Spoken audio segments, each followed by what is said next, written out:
Hello, everyone. Oops. Ah no, I disappeared. Hello, everyone. I am Francesca Bernasconi from the Museo d'Arte della Svizzera Italiana in Lugano. Lusa from the graphic design studio, Lusa, is here today with me to present to you the exhibition catalog of the Nicolas Party exhibition Rovine, an incredible project that Nicolas has developed and realized expressly for our museum, and that is on display until the 9th of January next year. So we hope that all of you will have the opportunity to see that amazing show. Nicolas will be joining us in a few seconds remotely from New York, and we thank him so much for waking up so early to join us today. We wish to thank a few other people who made this project possible, especially the book. Our publisher Scheidegger und Spies and Thomas Kramer, who coordinated the project, as well as Matteo Terzaghi from the Edizioni Casagrande, who worked with Scheidegger to create this book. Of course, Marie, she was in charge of the design, and then we had an amazing technical team.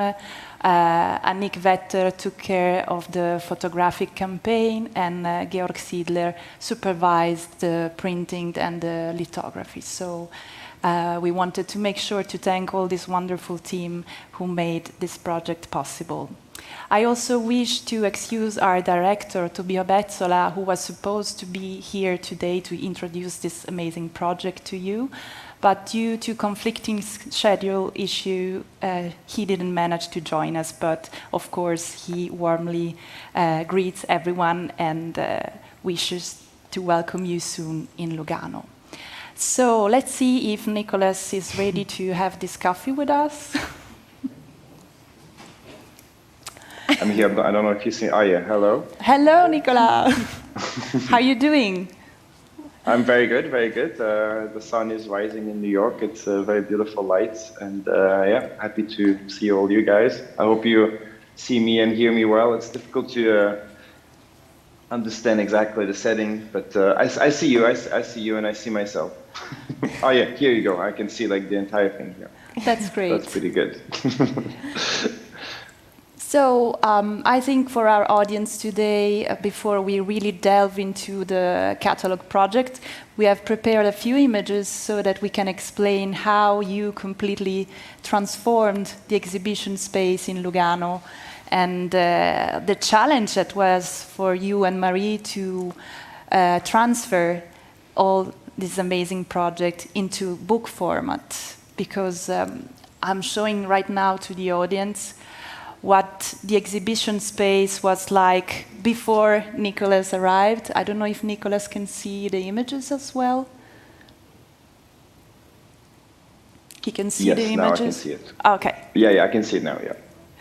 So when Nicolas first came to visit the museum in 2017, I guess, he decided that he wanted to work with the largest exhibition space we have at MASI. And as you can see, it's a very big, empty space. And what you see next, in the next image, is what the exhibition is and what the space looks now, after Nicolas' amazing job. So in his exhibition, it's becoming kind of a trademark for Nicolas. Correct me if I'm wrong, but when you think about a project, it's not only about selecting the works, but really about transforming a space with architectural intervention, choosing very daring color combination, and also implementing decorative paintings that you usually plan in collaboration with Sara Bargnetti, that has also worked for us in Lugano. So can you maybe tell the public a little bit about why it's important for you to implement such a big machine to create your project? Yes. So yeah, like the first time I visited the museum, there was like different space available, and it's true that quickly we decided with Tobias that the space downstairs will be the most suitable. And I started to think what could be the project. And the first thing that I did was to build a model in the studio of this, like as you said, this big rectangle with the 6 columns that you saw in the first picture. And I think what was very unique for me in the different shows that I've been doing over the last few years was that was really a gigantic rectangle with except for the 4 pillows, with no existing walls, really, or no existing like structure that I had to react to. So it was almost like a blank canvas, but on a very massive scale, because the space itself is really gigantic. So I think that's made me really like feel that, oh, maybe it's the opportunity to really create an entire new space inside the space. And that was the first kind of step of the conception of this show. I guess it was let's just create a space into the space. And it's true, when you come to see the exhibition, you will basically come into the normal space, and then a few steps in, you will basically come into the new space that was completely built for the exhibition. So it's really like a space into the space that was really I guess structured and designed using the 6 pillows of the space to basically like almost hide them, even if you see them at the top. So they reveal, but it really use this the structure of the space itself.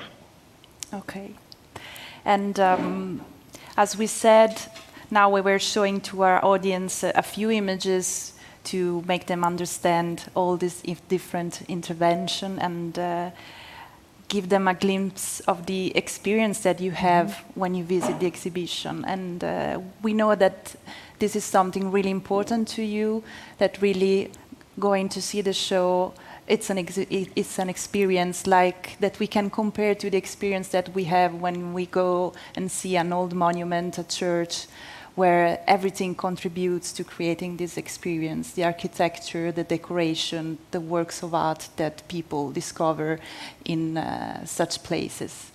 And so maybe the biggest question now for you and Marie, maybe you can start and then Marie, she can intervene, was how to transfer all this into a book and make it possible for the book to retell a little bit and make it possible to relive this experience that the public has when they visit the exhibition. Mm-hmm.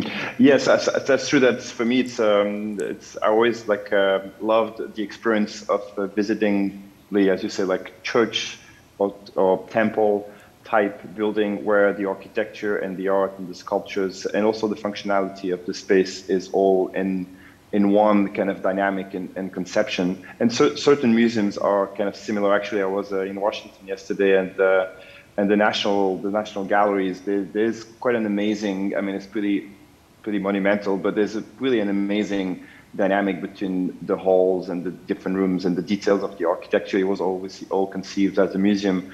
And I always thought that was really in great service to the arts, and obviously that's a great challenge for museum architects and designers, and so it's true that over the last few years I've been trying to really take and modify the space to basically serve the art and the experience of the visitors as I wish I will go to see a museum. And it's true that today we're talking about the catalog, and it was definitely a challenge, but also a very interesting part of the process to try to basically transfer that into the catalog. And the first thing we decided together is that in order to really be loyal to the project, we will only show pictures of the show in the catalog, and only pictures of the work, but every picture that are in the catalog have been taken on site. So there's except for the reference images, like they're actually quite few, but quite small in the catalog. All the rest is the Annick Vetter, the photograph, took all the photographs on site for the catalog. So even the pastel or the painting or the sculptures have been retaken in the space, which I mean, it's not completely unheard of, but it really gives like the catalog, I think, a very coherence overall. Like, I mean, Mario will talk about it, but like the fact that every pastel was rephotographed on site with the same light and the same camera and the same photographer gives the catalog a uniformity that I think it's really fantastic. Yeah, so that was for me also very interesting when I came to Los Angeles in February before everything started to getting complicated in our life. And you made me this amazing drawing when you draw the floor plan of the show. Like I think it was before, or you had of course the maquette that you just show, but you made me this drawing, and it was for me very clear how to the structure of the book, that you wanted to keep this as you have in the show, the different section, and then yeah, the decision of taking only images to really focus the book on the show of MASI was super important. To recreate this sensation, this experience of the show, because it's very immersive as soon as you are in the exhibition. It's such a universe, and the difficulty, the challenge with a book to translate an exhibition, it's because it's an object. It's not the sensation when you're in a space. It's to find the right way to translate this magic moment, the spirit of the exhibition. And this is that was really super important, that we only focus on this show, not putting any other piece of that are not included in the show, and also to find the right way to translate to the reproduction of the images, because that was that's always a challenge, because we could have taken images that was existing already. But then it will have been, because the works are also from 10 years, kind of, there is older works and new works, and to unify, because when you see the show, you don't really realize there is this 10 years, everything looks so consistent together. But in the book, when you have images from different time, you could feel this. So that was also very important, that we find this visual way to reproduce everything from in situ, from the show. So there is one language and not different language we had to deal with the reproduction. And this is always very important to recreate this moment. So that was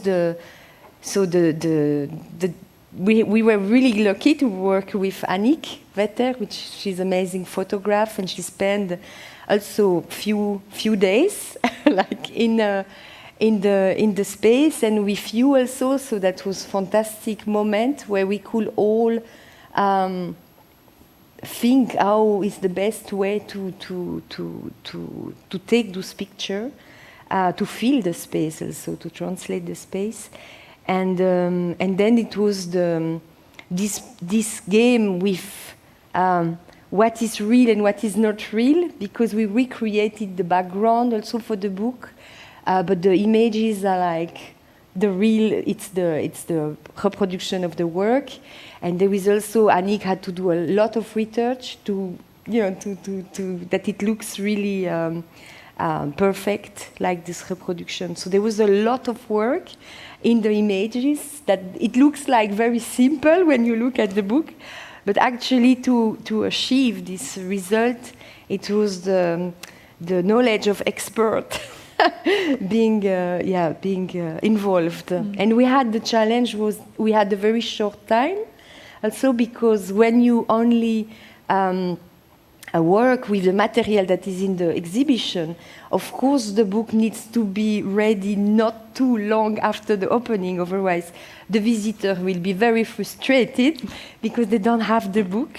So we had a very short period to accomplish, and we wanted to take advantage of Nicolas being on site also to show him the reproduction, to show him the layout. So everything was for me very super interesting, exciting, that we put all this energy in such a short time, and you were still so excited with the show because you just finished the show, and it was fantastic moment. That for me, it's this moment of magic that you never forget because everything happened in such a short time, and that's why you need around you people with very good knowledge because you cannot lose too much make time. any mistakes. Yeah, so it was a very special magic time. So I think we can feel it in the book. Well, maybe that's my fantasy. So maybe you evoked this aspect of how the structure of the book follows the structure of the exhibition, and we have shown to our audience the model that you built and that we used to dialogue over 1 year to create the show, because of course, because of the pandemic, I think we met once and then we had to work via Zoom or by phone calls, and in any case, the result, it's amazing. But you can do 20 Zoom, It will you never achieve what happened when everybody is on site and the magic is happening between the people. And when you are with the artworks and the image, absolutely amazing power of the exhibition. Luckily, we were all together for the book. Yeah, exactly. So that was also, But what I wanted also to tell to our audience, which is a very important feature of the catalog, it's that Nicolas, as he very often does when he creates a new exhibition, he develops a site-specific intervention. And in the case of the Lugano exhibition, he has been working for 3 weeks to create these amazing pastel wall paintings. You saw some image before the beginning of the talk, and here you can see the work in progress and the final result.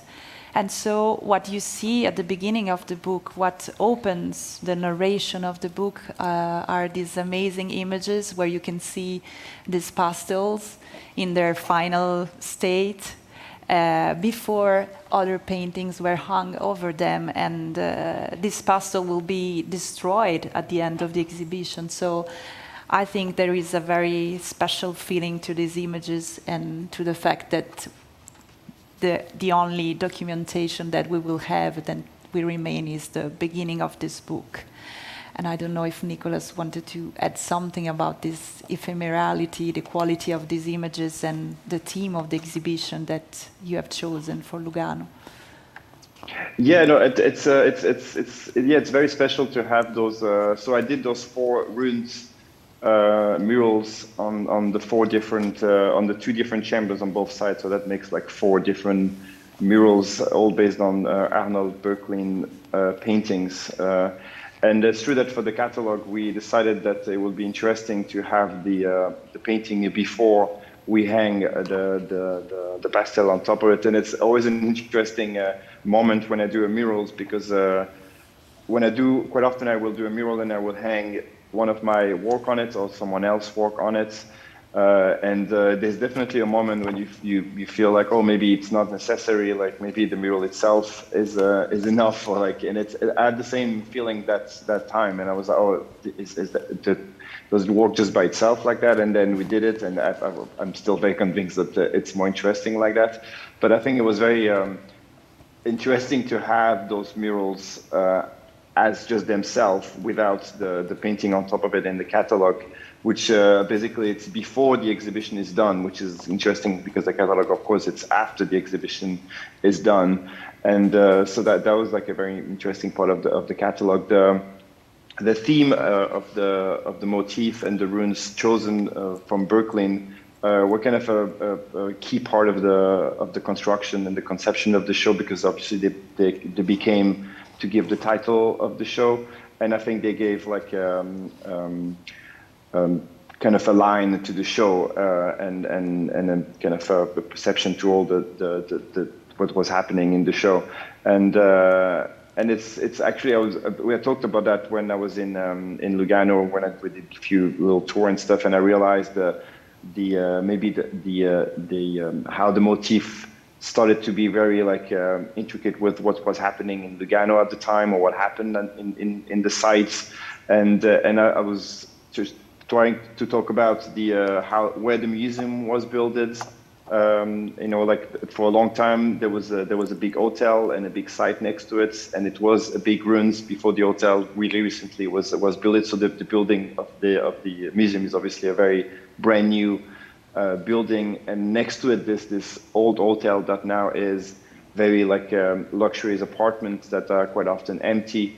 But and attached to that, because the hotel was kind of built on a very old kind of 1300s church, Santa Maria, with the very well-known Luini fresco that is, probably like or not probably, surely the treasure, the kind of unknown treasure. Actually, most people that comes to Lugano don't really kind of jump into the church, but it's really a remarkable fresco that is in Lugano. Luini is kind of a student of Leonardo, but he's probably not as good as Leonardo, but is truly an incredible artist. And when you go to Milano or different places, you can see a lot of his work, and he did a lot of fresco, and is really an incredible artist. And the fresco is extremely well preserved.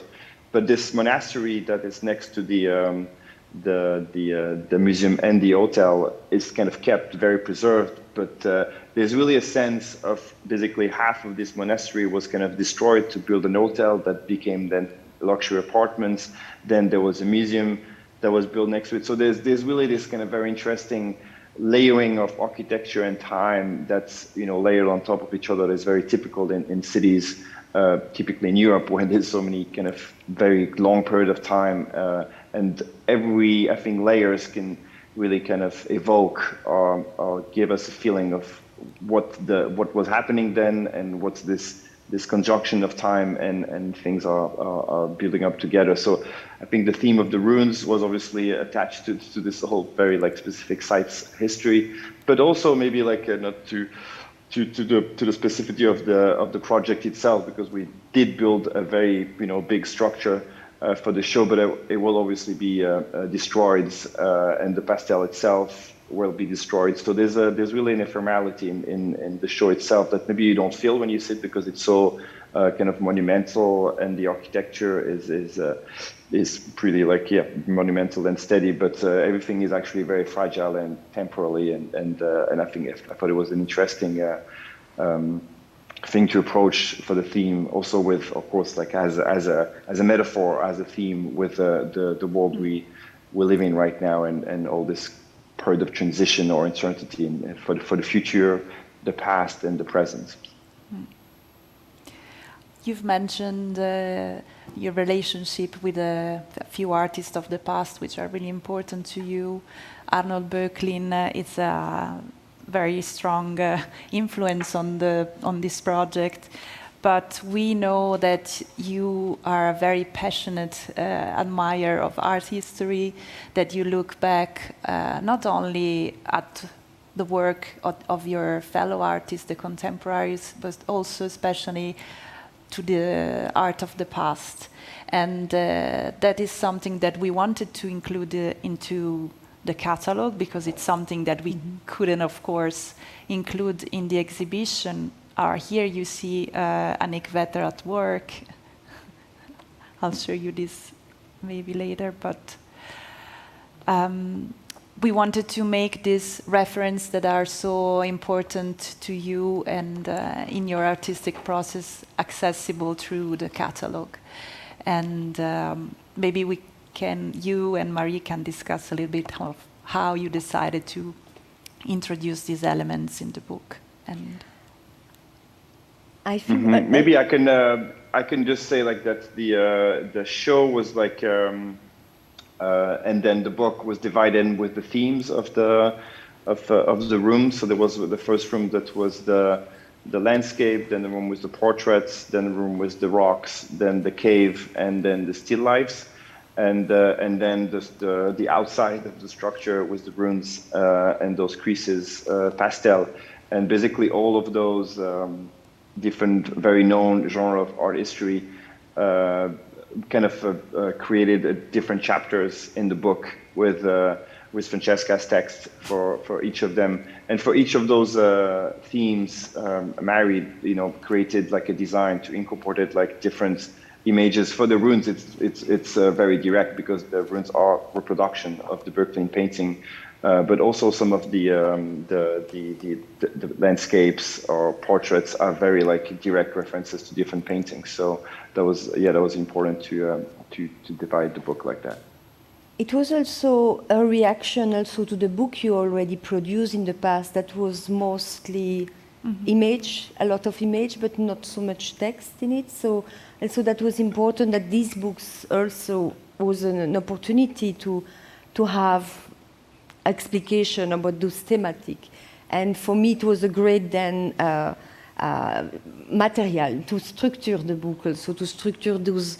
Otherwise, because you have this huge amount of images that you need to find a rhythm, that you don't get suddenly overloaded, and those pages with the text suddenly they make a break into the visit of the discovery of the book, and it was also important to create like a contrast, the use of the different type of images. So what is the reference should not be confused as the image of the artist. So that's why I use this layout of these images being a bit like floating around to create also this moment of reference, like they're like around your work.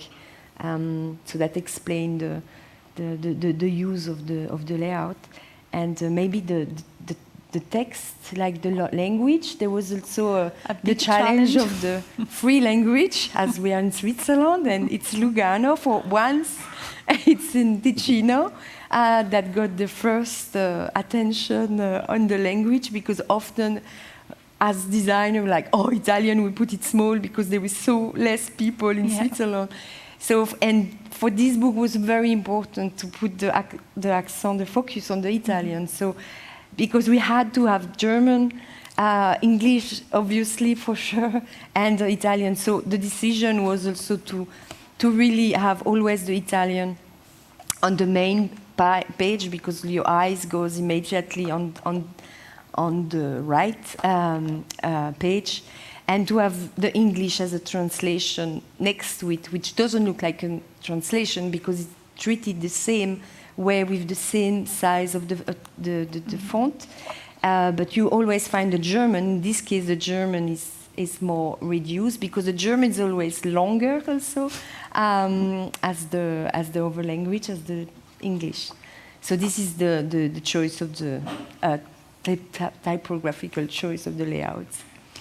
Yeah, and then I have to thank you both, because you both accepted very quickly to leave the main space to the Italian text. And it's true that when Nicolas was thinking about the title of the exhibition, he very soon decided that rovine was the right word, and he didn't want to have it in English or in French, because I think you liked also the sound of the word in Italian, and it worked well for presenting this project, which is focused on this idea of transition and the ruins that are the main theme of the pastels. And I think it was the language was important, and I think it's true that the title, we decided to have the title in Italian to, I think, like really anchor the show for where it was, because I think the specificity of Switzerland, and as you said, like the Italian is the language that is the less spoken, maybe was Romanche, and I think it was important to emphasize that in the title, but also maybe like for the English speakers, the German speakers, French speakers, the sounds ravine sounded like kind of more melodic, or more like kind of it sounded more like almost like a title, and it kind of like felt like better and more right. But I think it's really great to have actually a catalog that is in 3 languages. It's really like actually I think more a privilege than you know, a bad thing. It's like really you know, incorporates all those different cultures and languages together, and I think it brings actually quite a lot to an object. And also, I remember when we first met on Zoom to discuss the book, it was in February, and this aspect that you brought, we discussed the fact that at the time there were not many books published about your work. Now the Phaidon monograph has just been published. There have been a few catalogs for specific exhibition, like the one you did at the Musée Magritte, and the pastel exhibition at the Flag Institute in New York. But for us, it was important to find this balance between telling the project that you have developed for Lugano, but also given that with Tobia you discussed this idea of introducing in the show works that were done over the last 10 years or so, to also talk a little bit about your work, a sort of not a retrospective, but an overview of what you have been doing in the last 10 years. And that's why we also have a beautiful text by Michele Robecchi, this introductory text. And also in the appendix, we decided to give a complete overview of exhibition, bibliography, and what has been done, what you've been doing. The many projects you've been doing in the... And I think to translate this really specific side of the exhibition, you came up with this idea, Nicolas, to have those focus, those details on the beginning and at the end of the book. This confrontation between the different elements that this chapter, like the portrait, the landscape, and the fruit, the still life. So there was also this idea in the beginning and at the end of the book to create this souvenir that you have when you go see the show, and you have these very strong memories of your brain catch. And this is also, that was the idea of the entrance of the book, that you have a series of close-up with details of the works, and they suddenly together. Yeah, it's only in the book actually that you see the portrait and the landscape, or the portrait and the still lifes or the rocks together, because in the show we made this decision to really create each room for each kind of genres, and I think it was kind of, it was interesting in the book to just have this confrontation more, as you said, as like a memory, or as a feeling that's what you've been sensing during the show. And it's true that when Tobias approached me to do this project, he said, it would be great to have like, and it's true that we never really found out that, because we didn't want to use the word retrospective, because it's not a retrospective. It also felt like not the right word for my time in my career, but it was the idea of like, let's just try to show, because it's in the last few years, every time I've been doing a show, somehow I never wanted to show all the work, because I always felt like, this is a new opportunity. I want to create something new. I want to create a new project. And actually, even for this one, I was like, But very quickly, I thought, this is going to be, because it was really the first time that I used work that I'd done in the past to create basically the show, and it was really wonderful to see the work coming back. I mean, it's not a huge timeline. It's only like around 10 years for the oldest one, but it was great to. And we discussed a little bit about it, like, how do you feel to see? And I think the fear is always like, are you gonna like think that the old work is very bad, and you're like very like, I don't want to show it. It's terrible, or the opposite, or you feel, the old work is better than what you do now. And it's I think for every artist that's a feeling that every artist know. Like you're always fearing, is what I'm doing in the past is I really hate it, or what I'm doing. I think the biggest fear is what I'm doing in the past is much better than what I'm doing now, and you have no idea. why and how, but some period in your life you're somehow more creative, or you have like something that's happening around you that gives you the energy that is better. But and I definitely had a bit of that in some past. I was like, oh, that was better, like when I was walking that way, but you can really go back. But yeah, that was really a very touching and important part of the show to really bring back those work and work with different private collectors, institutions, and I think that's also, as you mentioned, that's why the catalog became a little bit more than just like showing one project, a little bit more like an overview of the work, even if it's not, because of course it's only the photos from the show, so it's also very project based kind of catalog. But like See the Fight, and typically it's really like more like a lot of pictures of different shows, different like more like a classic kind of monographic type book. But I love this one because it's really kind of a mix and the show is also a mix of different things, and it's almost a little bit kind of merging those different things together. And I think it's very successful in the catalog. You really have a sense of an overview of the work, but also you have a very strong sense of the really project site specific. Based on of the project, that's really both are really well reflected in the catalog. That's really Mary did a great job. I have very pragmatical things to say now, because when you look at this, it looks very the reproduction. It looks very okay. It looks good, but there is so much work behind to get this quality of reproduction and color, because the pastel that Nicolas used are pure pigments. And they're like, the color, when you're in front of these works, they're like getting through your eyes and your skin and everything. It's so bright and so strong. And then to get to this color, it's in the print, in the offset print, it's it's a challenge. And so there is a lot of work behind the photography, the reproduction, the lithography, the printer, also the printer we have, not to forget to mention, they are from Switzerland, Odermatt. Yes.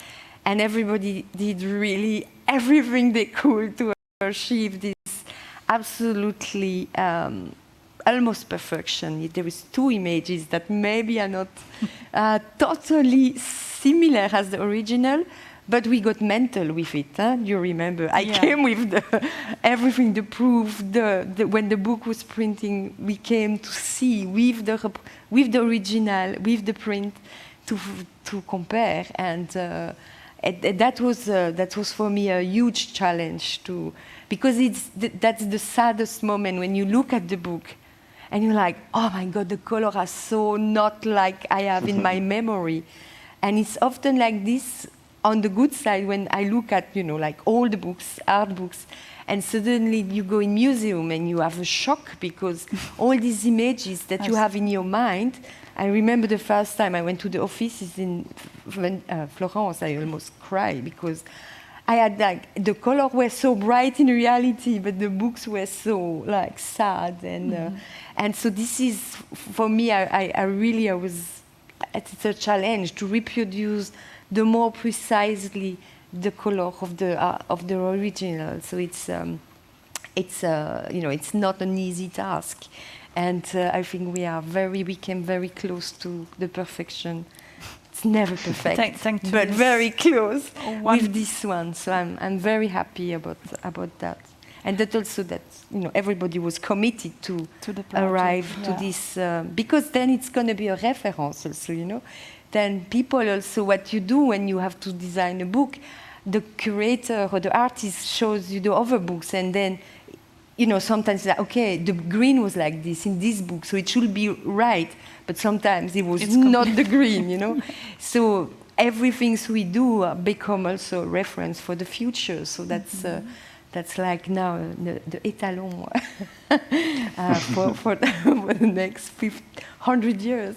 Yeah, because the book stays, that's So that's an important also things to talk about, the reproduction of the artworks.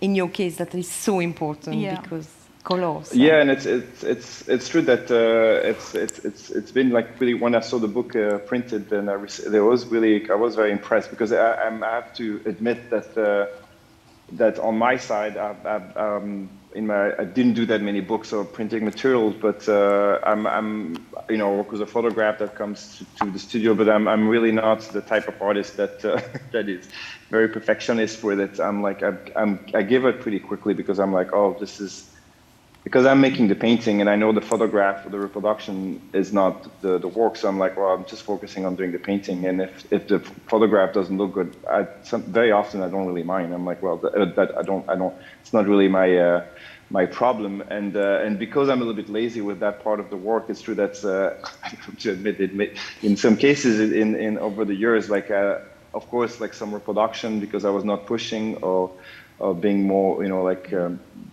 pushing, trying to, oh no, actually it's not right, and in that case, because Mary and Annick and all the team like worked so hard on it, it's true that it will be definitely an object that I could show to other people when I do a book. Oh look, that was just work with the same people again. But it was very interesting, because it's true that you can really make a big difference. And as I said, like often, when the photograph comes to the studio to take photos of pastel, like, and even he tells me sometimes, oh, it's funny, I was with another artist just before, and we took 5 hours to take one picture, and I will be like, after 5 minutes, usually I'm like, oh, okay, that's fine, let's just give up on that, because it drives me nuts because it's just so complicated. It is true, it's a huge amount of work to. You have all those colors, and I obviously love colors and work very closely with them, and I look at them all day. And of course, they're pigments, they're real, they're very sensual, and there's a materiality on it. So when I see them on the screen, I'm like, well, it's obviously different. Or even when they're printed, I'm like, well, I don't really want to even like start to like fight for the resemblance, because I know it's kind of lost. But it's very important to to do it, because of course the book or the reproduction is obviously nowadays. Much more seen than anything else. So it's obviously so important. And as you said, it's how often we have that we see art. I mean, mainly on the screen now, and when we see it in reality, like realize it's